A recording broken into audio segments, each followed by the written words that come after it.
জুলাই নিয়ে সেমিনার হওয়া, 71 নিয়ে সেমিনার হওয়া, 47 নিয়ে সেমিনার হওয়া, সবগুলো কাজ হচ্ছে।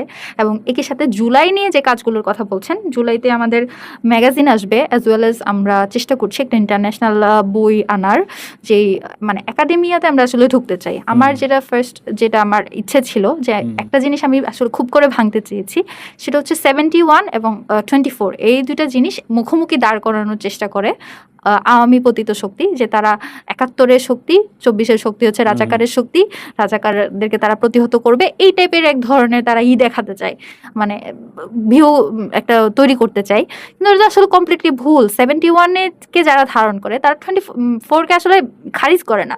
আবার যারা 24-এর যে লিডাররা আছে তারা কখনো 71-কে খারিজ করে নাই। তারা একটা আরেকটাকে মনে করে যে দুইটা একটা একটার সাথে কানেক্টেড। 71 না হলে যেমন আমার 24 আসতো না, 24 না আসলে আসলে 70-র যেটা সম্মান সেটা আসলে রক্ষা হতো না। তো এই জিনিসটা আসলে আমি ভীষণ করে সামনে আনতে চাই, এবং এই জন্যই এত একাডেমিক কাজকর্ম।